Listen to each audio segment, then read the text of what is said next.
Welcome back to the channel. And firstly, I gotta give a little clap here. Rhys McKee, the new Cage Warriors Welterweight Champion, joins the channel today.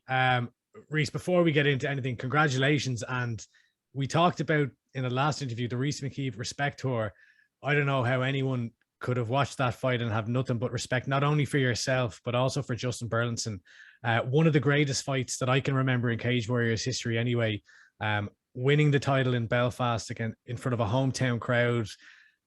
Congratulations. How are you today? How's your face? You've got your scar face. I think you're now dubbing yourself. How are you? Yeah, I'm good. Thank you so much for the kind words. It means the world. I am I'm fantastic. I'm still on cloud nine. We're now 4 days after, and it's still as nice and still makes me smile every time. So, what a night! What a life! Yeah. What were the emotions like immediately after winning the title? I think it was just I remember having this real, of course it did moment. Of course this is how it would go. From being in the depths of, from being in the realm of defeat to being stopped, to winning, to losing again, to winning, and then to have won. It was just very of course this is how it would finish. And I had that moment in my head of knowing I always jump in the cage anyway, or at least jump on it. But I knew in Belfast I'm crowd jumping 100%. I was crowd jumping, and I said that for the last 14 weeks. So I knew it was my time to get into the crowd. But I was worried about the gashes in my head, because when I get in the crowd, everybody was and hands are coming in. I was then I needed to go out. But it was class. Yes, I mean, before we get into anything else, how is the face? It looks a little bit better, I have to say. It looks like it's healing pretty quickly, all things considered, even though it's quite a visual at the moment still. Yeah, it's a head turner, to say the least. So I have 19 stitches, so 2 cuts, and then a broken nose, which creates the swelling. But I didn't know my nose is broke. There's no my nose feels as normal as I ever felt by the swelling. But when I was in the hospital, they wanted me to go for a CT scan just to be safe, and it came back a broken nose. So I think that's my 3rd nose break, if not 4th. So that's not the worst news. Yeah, but all good with the CT scan, apart from the broken nose and the stitches, all good. Yeah, all good, all grand. So yeah, in some way I'm still seeing. Yeah, well, I'm glad to hear that. Let's talk about the fight. Going into this fight, it was billed as, there was a lot of excitement around it. Justin had come off the loss, and he had lost in Dana White's Contender Series, and then he got the big win over Skiba. You obviously had your run with the UFC, and then you had that amazing performance against Mantekivi. It was billed as this, clash of forces here, and it really, really delivered. When you look back at the fight itself, there was high drama. Justin had some great success. You had some great success, and then ultimately you landed the shots to put him out in the 3rd. How do you reflect back on the fight itself? Was it what you were expecting? Yeah, it was. I had a lot more success than I thought. There was things I thought would have went a bit easier that he was better at.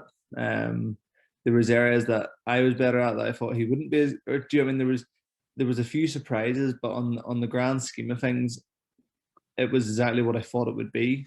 I was stronger in areas where I thought he would be stronger and stuff like that. But he was a fantastic opponent, and he was at such high level, and he came in a lot better than I had seen him in previous fights. His IQ was a bit higher than some fights, so he brought out the fight I needed in him. But there was stuff that surprised me, but on the grand scheme of things, it kind of went how I thought it would. Yeah, at the end of the 1st round, obviously Justin's face was kind of busted up. He had a massive bruise in his eye. You had the cut over your forehead and under your eye. The doctor stepped in at one point to check. Were you worried that it was about to get stopped there? So I remember the corner coming in, and it was all at this stage there's 4 people around me. There's a big cloth here, and all this is going on. But I didn't know. I knew I was bleeding, but I didn't know I was cut. If that makes, I don't know how that makes sense, but it did to me at the time. You didn't know the extent of the injury, just that there was one. So the doctor came in, and if you watch the footage back, you'll see me go like this and look up at the screen. But there was a metal rig, a lighting rig, so I couldn't see my forehead. So I only seen this one. So I was like, oh, it's not bad. It's under the eye. There's no dramas. But if I seen this one, like I think I would have had to come out and try and fight different. But I'm glad I didn't see it because I fought just exactly how I would have fought. But yeah, I was aware of this one. I wasn't aware of this, and then Rodney showed me that after. But so the answer to your question, I wasn't worried because I didn't know it was there. Yeah, I mean, like both of you, like it looked like just after round one, it looked like you had both gone through a meat blender. It was insane. As I mentioned, so Justin did have moments of success. You know, he had the arm trapped at one point. At any point, were you panicking, thinking, "Oh God," or was it just a case of Like, the next move? I wasn't panicking in terms of like losing the fight. I was panicking in case it got stopped. I was never like, I can't do this no more, or I can't take this, or I'm going to go to sleep, or none of that. My only worry was like the referee might stop this. So I heard on another few like reports in the fights that people were saying, sorry, my phone ring. I heard let me hang up. Yeah, I'm still with you, Yeah. So I heard like and in one of the reports they were saying, because the ref told us to move, I moved to a position that allowed him to cut me. I'm not really sure if I love that narrative of like, I love the narrative, but like I had to move. I did have to move, I believe, or it would have been stopped. But I didn't really panic. It was just in case it got stopped. Yeah, I think that really added to the drama because it wasn't just for yourself, but also for Justin. It was at that moment when he kind of had your hand trapped and he was landing strikes, and I think it was Rich Mitchell that was saying to you to move, and you did. And then similarly in the next round, when you reverse position and you were landing some heavy blows, a ground and pound, he was looking to, there was a case of, oh, was he about to stop this here for Justin? So like the heart that you both showed was incredible. I think what I loved about the fight too, because the arena was so loud, you'll hear the referees, they had to scream. It wasn't like Rhys move. It was like Rhys move, like as loud as they could scream, and it was just so like, this is like flipping a gladiator moment. Like we're in the Coliseum, more than like, it was just crazy. How loud the arena was. Yeah. So ultimately, you got the win in the third. You leap the cage, get on top, and then straight into the arms of Rodney Moore. Talk to me a little bit about those moments with Rodney. PT put up a great video as well of you two kind of linking shoulders, walking out of the cage. But the initial kind of, I guess, interactions with Rodney, what's that like and how special is that? It's funny, like, cause it's like in the prep, you talk about these moments, or you don't talk about them, but they're coming, and that they should be coming. But there's always that what if. But then when you finally get to have them, like when the belt's won, the fight's won, we've done what we thought we would do, that type of stuff. It's just special. Like, it's a lot of gratitude at that time. Like, a lot of thank yous, like thank you for the 12, like as human beings, we don't say thank you every day. We only say thank you after big events. And it was no different, So it was like, he was saying, it's all me, like it's all me. And I was like, without my team, without him, I wouldn't be here. So, just a lot of like gratitude between both of us because, I suppose in the grand scheme of things, I help the gym too in terms of like being someone that people can aspire to be, but he helps me in being able to be that person. So it's a lot of gratitude shared. Yeah, I mean it's a give and a take, right? Like, was there anything specific that you remember that he said to you in the aftermath? No, like he just like, Rodney's always very much like, Rodney's very good as a coach at giving us our own he said, like, he'll give us our own reign on our own career. Like, he'll never like try and like, no, you must be this and this is how you do this. He like gives you the very, very much control, which I believe helps me flourish and in the direction that I want to go. So like, he's always big on like, it's all you, but like, no, just like, nothing really stands out to what he said. He just said a lot of nice things, and just him being there, and like he came up to me before the fight. Actually, I remember he hugged me and just said like, "This is everything you've worked for and everything you want. So like, just go get it. Like that's it. Just go get it. Like there's nothing left to do but to do it." And that was a really nice moment. It's a massive moment for us all. Like it's just, and you can see that in your corner team. When you look at your corner team, if it doesn't mean something to them, they shouldn't be there. Yeah, and the scenes were incredible. As a Ballymena boy, you talked about to Ian and Quilcha on the El Triangle prior to the fight about going to motocross events in the SSC arena. After you'd greeted your corner, Pat and Lee and Rodney, and I think it was Mark Andrew was also the cornerman there, wasn't it? You jumped to get the gates into the crowd, into the Belfast crowd. Like that must have been incredible. Crazy, like just crazy. And like that, so like a lot of them people were like, there was sponsors there, so JRC were all there. It's a car company, and then all of the gyms Stealth were there. So like I was literally engulfed by all the members and sponsors. Like these are people that have like seen it firsthand, like how much it means to me, and like for them, me to be in the middle of them, how much it means to them. It was like flip me. It was just powerful. But then like it got like to the point where I said, right, I need out because I'm struggling to breathe.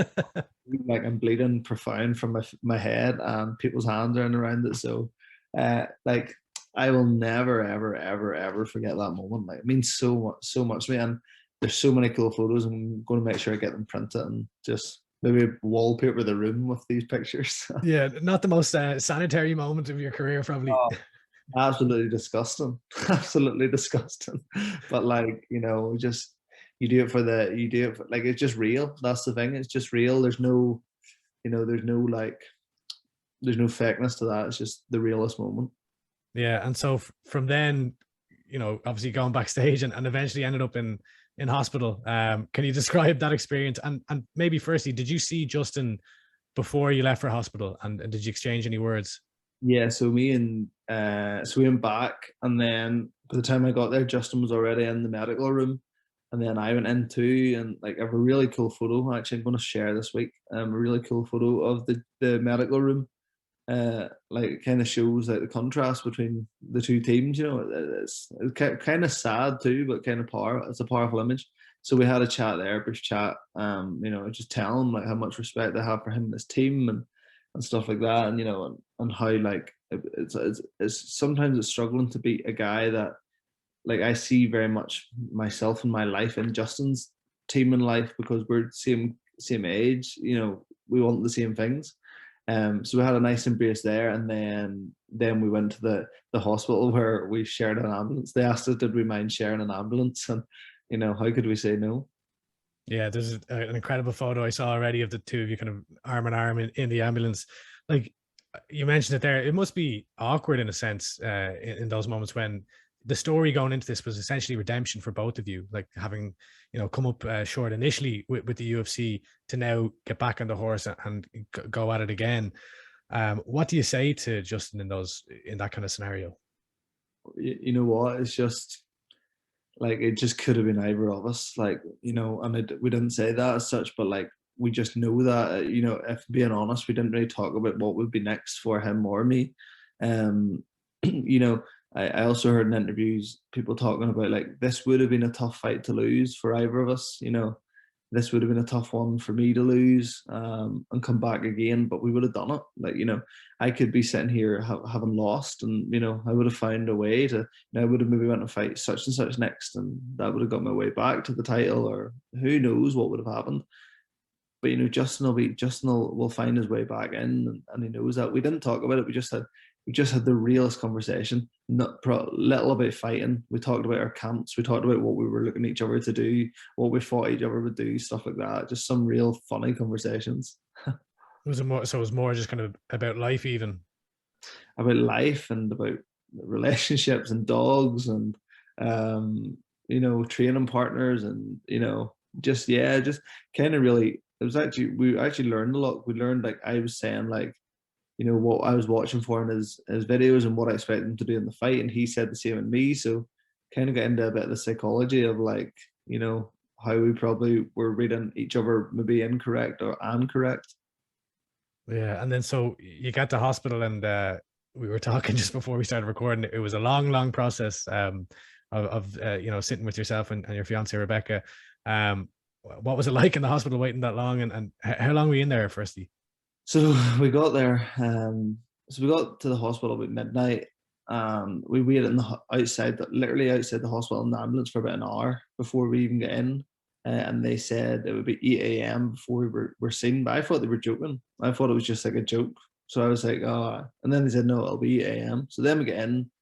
Long story short, 5 a.m., 6 a.m., 7 a.m. At 6 a.m., Justin left because he was there just on observation, and he left. And then we were there like I can't even remember how long we were there, but I know I didn't get stitched at 5:30 in the evening on the Sunday. That's crazy. So something like 18 hours or something mad. Yeah. To get stitched, we had to go to a different hospital. But like, you know what? Like, it was mad, but the health service here is overstretched. So I don't want to make it about, you know, the NHS and that, like, because that's a different struggle. And I've seen firsthand what the staff and the NHS are up against. I don't envy them at all. I don't have any resentment towards them. Oh, 100%. You know, like, they've done the best they could, and you know, yeah, but that's definitely an issue that needs sorted for them, not. Of course. And so for that long period of time, it's just yourself and your fiance for the most part, is it? Yeah. So once Justin and Lauren, his partner, left, it was just me and Rebecca. So, well, me and Justin, Lauren, and Rebecca got a Domino's at 4 a.m. in the morning. No way. Yeah. We ordered a Domino's. That was a nice moment too. Just, you know, just sitting, eating as much as we could. Yeah, it was class. I think that was the really interesting and cool, like it's just a beautiful part of the sport, I suppose, that people don't see. It's at the end of the day, you're human beings that are stuck waiting in hospital with your partners. There was like a really cool moment, like, where they call us out on the intercom. You know, so it's like, would Rhys McKee and Justin Burlinson come to the Suffin department? But I was like, if I could have the audio recording of that, because like 4 hours ago, we were being called in an SSE arena for a world title fight, and now we're at A&E together being called out to go to the next department to get treated. Do you know what I mean? Like, if that doesn't say that fighters are real people, then I don't know what will. Yeah, 100%. And when it was just yourself and Rebecca, was it nice to kind of just decompress whenever, you know, 10 hours ago, you're in a packed stadium with everyone screaming your name, throwing every punch with you, you know, emotionally, the lights, the cameras, everything, to then being, you know, just the two of you in an A&E department in the quiet. Yeah, class, you know, like a really weird place to have that moment, but like, yeah, just so special. Like, Jimmy got to have, like, obviously when Justin and stuff left, we had a nice, like, we had a hug, and like, you know, we talked about it a bit more. Like, you don't want to talk about it too much when they're around, so like, we had a nice moment, and just like, you know what, just a realization of like what we wanted happened. Like, as humans in our life, we're all used to like coming up short to our expectation, or, you know, it would have been great if this went like this, but like, it literally went exactly how we wanted it to go. Like, it's ridiculous.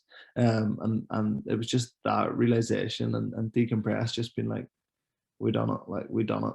You know what I mean? And that was it. It was a very simple conversation of like, we done it, you know, but like, so happy. Yeah, I'd say he's haven't stopped smiling since. Yeah, and you know what? It means as much to Rebecca and my family and her family as much as it does to me. You know, like, everybody's immensely happy. Absolutely. Well, did you get any DMs from Dermot Kennedy wishing you congratulations? No. With disgrace. Well, this is ridiculous at this point now. What are we going to do? Like, you know, I've got it tattooed. You know, it's mental. I can't believe it. No. I was saying, you're probably get in contact. Say it again.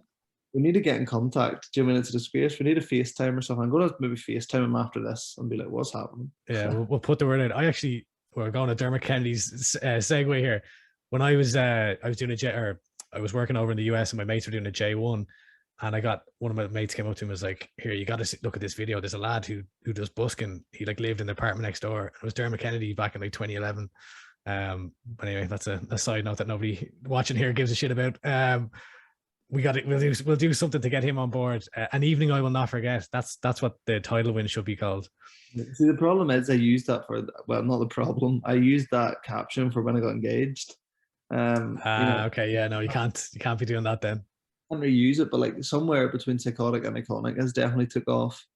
You know, there's a few photos of me bloodied and smiling at Justin, like, and that is, you know, but listen, we'll get him. We'll get him. The next walkout.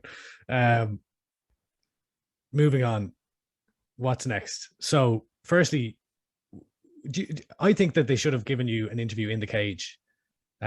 Would you prefer to have one in the cage? Of course, yeah, of course. You know, yeah, of course, absolutely. I think that would have been class. You know, I actually did envision that I would have that in the cage too. But they don't seem to do that in general. Do you know, like, do you know why, or? Sure, I think they cut it out. I think they cut it out because of COVID at the time. Like, just because it's a bit too much contact at the time, which is bad. But I just don't think they've ever brought it back. It would have been nice, but I really don't know why. I don't know why they don't do it. Yeah, I thought it was a bit bizarre because look, I just think that you should like that's your moment, and it's then is when you should be calling your shot. And I know you did the interview with Edith LaBelle afterwards backstage, and you called your shot. The UFC is what you have your eyes on again. In your mind, should the UFC be next? Yeah, like yeah, I think so. Like, Cage Warriors made a graphic and it says, where I'm from, all that crown, how many fights, 12, 4-1, 12 finishes, I think it's 8 knockouts, like 5 win streak at Cage Warriors, got the title now. Like, I can't see what else would be left to accomplish in Cage Warriors. Like, I've kind of completed it twice. Like, when I fought Hackman Foss, I was meant to fight for the title, but I didn't. I went on. So I completed it once. I've now come back. I beat Manakivi. I beat Burlinson, who was 100% the fight in that division that nobody wanted. Nobody called Justin Burlinson out. I took him on when after a fantastic win, beat him the way we did. Like, yeah, yeah, I've no ill feelings towards the UFC, what happened before, but this will be the real debut. This will be the real signing when I sign for them next. That will be the real one. I'm not even going to count this. I'll count the next one as my UFC debut for sure. Not even the last one. I would smoke the kid that was in the UFC prior, definitely. And I think that's evident, though. I don't think I'm even saying this to sell a fight or to sell getting re-signed. I think it's that clear. Yeah, and like I'm not saying this just because I'm talking to you or because you're Irish or anything like that, but I think it is noticeable, like the last two performances, that there has been even just you look like physically you look different. You look like you put on more side, like you look like you've grown up. I don't know if that's the right word, but grown into like your man body to an extent. Mm-hmm. What do you think that performance specifically showed to the matchmakers, to Mick Maynard and Sean Shelby? So it showed being able to deal on the big nights, like so the brightest of the brightest of the bright lights in Belfast in your home crowd. It showed dealing with an issue, staying calm. It dealt with fighting to a game plan. Being able to weather a storm and come out and do your own thing. It showed having the pull, having the attraction to a crowd, having the attention on you, and being able to come up with the goods. It showed that I'm a finisher, and it showed I'm exciting. Like like if there's a motto of the UFC, all the words that I just said would be the motto. Do you know what I mean? So like I think I've provided exactly what they want and what they believe is what they want in their brand. So and again, I've no ill feelings. I don't think it's one of these things where I'll not have like one of these relationships where if they don't sign me, I'll be like, well, the UFC is not the best promotion in the world. It's not like that for me. I just know I should be fighting with the best in the world. Yeah. Have you had conversations with Graham, your manager, around like, will that be the next step, or do Cage Warriors want you for one more? Not yet. I haven't spoke to him. We're due to speak this week. I know he's traveling. I did listen to one of his scrums, and someone said, maybe you heard this scrum, but someone said, do you think that's enough? And he said, yeah, I do. Wherever their roster depends and stuff like that. But you know what? If you make enough noise and you do enough good things, there's always room. And I believe I'd done enough good things in that night to definitely make it worth my while, or worth their while. Sorry. Yeah, I mean, I personally just don't know how anyone could look at that and say that you're not ready for, or like I don't know what specifically they would be looking for otherwise from what you showed. Yeah. If Graham turns around to you and says it's not the UFC, you got to defend, what would your initial reaction be like? I think I'd be it wouldn't be, I wouldn't be sad. I wouldn't be I wouldn't be like, oh no, or like I would be surprised, because I'm like, I don't really know who will be there that people will care about in the nicest way possible. Like there's a lot of fights that could happen next in Cage Warriors, but like they are 100% more risky than reward. Like fact, like there's there is good people there, of course, but like even like Skibinski, who Justin beat, well, like he would have to win his next fight, and then I have to defend a world title against the guy that got beat by the guy I beat for the world title last. Do you know what I mean? Then he's fighting the veteran who's coming back. But like, that's risky because, well, he's not going to say he was to beat me for the title. Well, he's not going to go to the UFC anyway. That's just like an ego fight. Like, who's better? Like, there's not a fight. There isn't fights that make sense. Yeah, no, I think that makes sense. So what would you say then to if you're talking to the UFC matchmakers right now? What would you say to them? I would just say to watch the fight. Remember what you asked me to go and do, and then have a look and see if I've done it. And I've done it. That's it. It's that simple. Like, I followed a to-do list. I went and developed. I got the wins. I got the finishes. I made enough noise. I'm a completely different version of myself. I showed previously that I fight anyone, anywhere. And then I went and done what you asked me to do. And I also never had a bad taste in my mouth. Never said a bad thing about the UFC. Still say they're the best in the world. And all I want to do is prove myself against the best in the world. It couldn't be any more simple. And everybody wants Rhys McKee back in the UFC. I won't argue with that, Rhys. Look, an incredible fight, an incredible performance, an incredible comeback. I hope you don't mind me asking this. You lost your father a number of years ago. To go and fight and have a performance like that and come through the adversity that you came through in the SSC arena in front of that crowd, the hometown crowd, like, do you kind of think of him in those moments as well, or anything like that? Of course, there's a moment. You'll see if you watch the fight back. There's a moment I go in the center of the cage, and I do it in all my fights. I like look up to the sky, and I'll raise my fist and kiss your hands and such. And like, it's always, that moment is always his moment. Like, that's always me doing that. So like, the last thing I do will always be to look up. And I think on Saturday night I was like, right, let's do this. Let's see what we've got here. And and that was like him. Like, I know he's with me. Like, of course he's so. I know he'd be so proud, and he wouldn't believe what I've accomplished and what I'm doing. But he's a testament to like everything. The reason I can do these stuff is because everything he's instilled in me and everything, how he brought me up and stuff like that. So what a platform I have to be able to fly the McKee name. 100%. Well, look, I'm sure he would be incredibly proud of you. I'm sure your entire family and friends and teammates are very proud of you. Congratulations again on the win. Fingers crossed the next fight we see will be in the UFC. I think you've shown more than enough at this point. And yeah, just again, not only to yourself, but also to Justin, what a fight. I've never been more jealous of not being in an arena in my life. It'll be, PT Carroll described it as, one of those nights that will kind of live on in Irish MMA folklore in time. And I just think it was incredible. So congratulations. I hope the face heals up quick. And I look forward to speaking to you again soon. Thank you for taking the time today. And we'll chat to you again soon. Thank you so much, partner.